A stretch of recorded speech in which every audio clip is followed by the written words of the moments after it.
Guys, it's Caitlin. I'm back with Mama Tarot to give you guys a love reading today. It's February 14th. It is Valentine's Day, guys. Happy Valentine's Day. If you love Valentine's Day, make sure you give this video a thumbs up, please, and share, like, subscribe, and comment, okay? This is going to be a love reading, general for all signs. If it resonates, it does, which I hope it does. And if it doesn't, then there's 1,000 readers on YouTube who have really great videos that you probably will have better luck resonating with you. Okay? So guys, I went ahead and pulled the cards. Like I said, this is just general reading for all signs. And so this is some pretty interesting energy, I would say. I definitely feel a lot of decisions coming out, a lot of cycles ending because a lot of new cycles are starting. And some people are kind of held back, kind of like at this pause moment, like they haven't made any choice at all. And some people are, on the pathway to figuring out what it is that they really want, what they really don't want, and so on and so forth. Let's get right into this reading. So the first card that I pulled, the overall issue, is the Nine of Wands. So to me, this is someone who is basically working on them. They're minding their business. They're doing what makes them happy. This could also be someone who's prepared for anything. So if you're somebody who's prepared for whatever, you're like, I'm not looking for a relationship, but if it happens to come along, then okay. Some of you could be the type that are like, I'm not really worried about no relationship. I'm doing me. I'm worried about me, and that's it. The next card I pulled was the Ten of Cups. So some of you can already feel, like you're pretty fulfilled within yourself, within your family. Like, you really don't need too much else. You're happy with what you have. And that's a good feeling. Some of you all feel like maybe it's time that you can share the joy of life that you have, that you've built with other people. Okay? Now, down below in the root of the situation, I have the Six of Cups. So I feel like although some of you might be in the mood to share, or, you feel fulfilled, you might be standoffish on relationships because of the fact you're unsure about an equal give or take. Some of you could, like I said, are ready for relationships, so you don't mind, getting into a relationship. You know that you're at a point in your life to where you're ready to give out, and equally receive the same back. I also pulled the Seven of Pentacles, which then again just kind of clarifies that equal give and take. But a lot of you, like I said, are at this standstill because some of you are worried that you might not get that, or some of you could have previously been in like relationships with someone who was childish, who wasn't ready, so that could kind of hinder you from getting into a new relationship. So a lot of you are just moving very slow, very cautiously. You're only putting a little bit out there, but I had to tell you, in return, you're only getting a little bit back. So you must know that if you want to manifest something, you have to intentionally put in that work, and really put in more work than you even expect to come back to you, okay? So if a lot of you all are in the Seven of Pentacles mood, it's perfectly fine to be there. That's perfectly okay. But just know, if you give a little, you'll only get a little. So the next card that I pulled for the recent past was the Page of Swords. I just pulled this for my air signs love reading. And even with the Six of Cups, I definitely get a sense that there's possibly someone there that's immature, maybe. You could be dealing with someone that's immature. You could be immature yourself, or you guys are just kind of in this newness of trying to figure out what it is that you want, what it is that you want out of a relationship. What do you want from another person? Who is it? Who are you? That's what you're trying to figure out. Who are you? What do you have? What can you bring to the table? What kind of gifts do you have that you feel comfortable giving, sharing and receiving? You want to make sure that what you put out into the world, or you want to make sure who you are is what you're comfortable with, because you know when you put that out into the world, that's what's going to come back. Okay, everything that we do or that we come across out into the world is just a pure reflection of us and who we are. So I also see at the top the crowning card, the ideal matter. I pulled the moon. So a lot of you all are really getting into this notion of trying to figure out who it is that you are. You're trying to uncover deep dark secrets. Some of you could be trying to do your light work to figure out past traumas, trying to come up with new notions about certain situations, trying to see things from different points of view.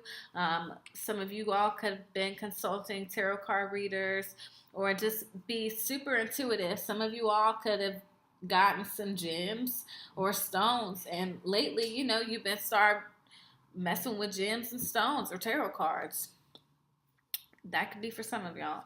But I also pulled this Seven of Cups. Like I said, this is, again, it's at that standstill, that pause. Like, some of you are all just like, okay, well, what do I choose? I say if you love yourself, then choose what you love.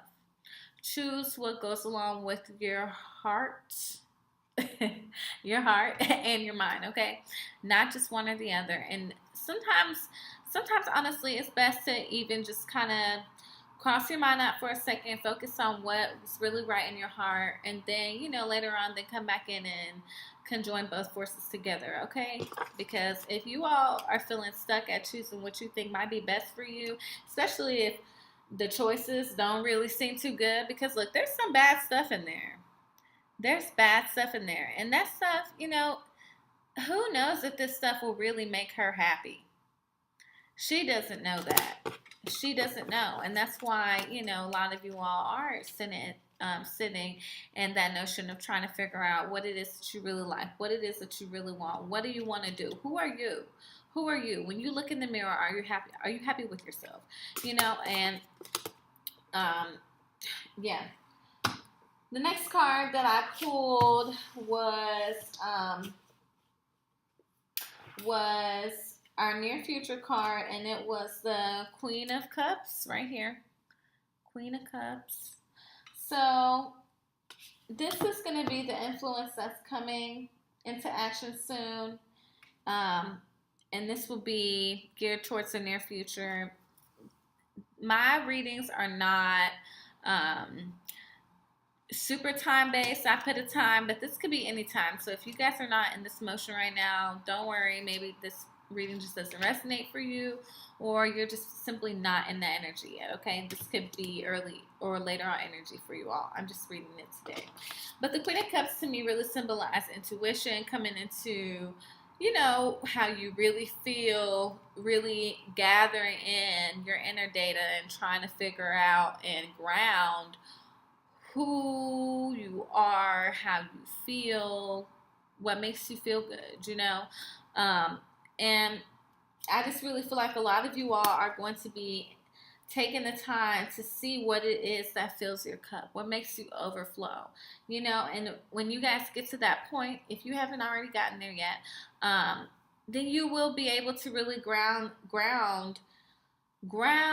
this self-offer. It's kind of like a self-offer, because it's like you've worked so hard on yourself. You worked so hard on building yourself and your family, your business.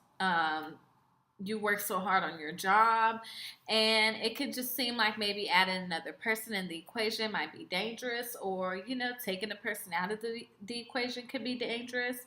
A lot of you are just afraid that if you put yourself into other people, then maybe you won't get that same energy back, guys. And I really just say, really just grounding your truth, grounding your intuition when you're dealing with these people.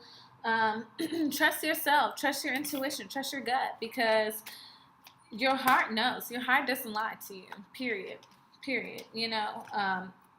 and ground it all. But a lot of you all really do need to take time and do that shadow work and really figure out what it is that you believe, what it is that you truly stand for. Some of you all have really already done that work, and you're happy with the place that you're in right now, and that's that. You've worked on yourself. You've built your fortress for yourself, and now you're just waiting for someone to join you. You know, and like I said, some more of you guys could just kind of be in this pause notion of, I know I want this, but then again, maybe I don't, or maybe I do. I'm just kind of afraid that they won't give it back, or, you know. Yeah, but like I said, once you guys pretty much integrate your emotions, not only logical, but, your emotional too, you ground both, integrate them both right here. When you integrate both your light and your dark, your upper and your lower, the 5D and the 3D, then you will be able to open that portal. You'll open that portal to new beginnings. You'll open that portal to allow new things in, because you'll finally be in a space of acceptance, okay? I'm going to pull one more card for you all. I didn't even grab them out, but you guys know I just got a few new cards. This is the Love Your Inner Goddess deck by Alana Fairchild. I just got these not too long ago, and I really do love them. I'm just going to give you guys some love advice today to love your inner goddess, because when you heal yourself, in return, you also heal the collective, guys, okay? Hurt people, heal people, okay? I'm just shuffling. Y'all know I'm a low shuffler, okay? Somebody probably like, how many times she gonna say okay?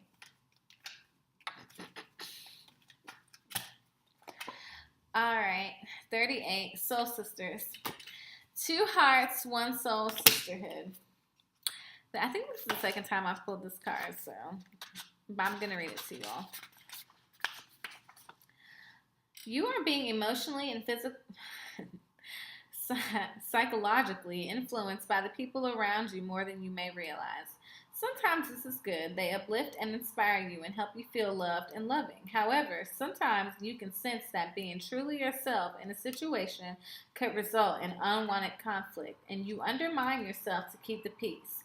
You'll find that the moment you stop doing this, some difficulties you've been having and moving forward will fall away, almost as if by magic. The relationships worth holding on to can handle a little more truth, even if the feathers get ruffled before being smoothed over with love once more. Some relationships nourish your soul while others damage it. A nourishing relationship has an effect on your soul just like nourishing food does on the body. It makes you feel good, increases your energy to live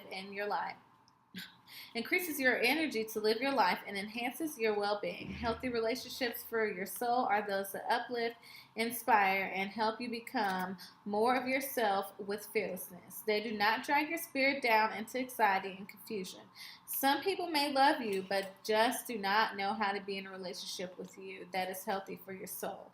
With such people, you will either need to show them how to be in your life in a soul-loving way, or take extra special care of yourself when you are around them.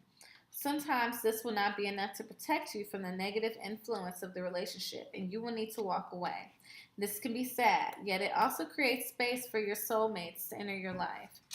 These are people with whom you share a deep and real connection. You love each other in a way that frees you to be yourself. We attract new soulmates in our world by being good to ourselves. Be your own best friend first. Require respect in your relationships. Then you will find it easy to recognize the people who genuinely love you and invite them into your heart. Okay? That was a pretty good reading, guys. I hope you enjoyed that. This was your love reading for February 14th, guys. Happy Valentine's Day. Woo woo! Guys, I was my own Valentine, but that's okay. I hope you guys enjoyed this reading. Like I said, subscribe, like, comment, and I'll catch you guys later.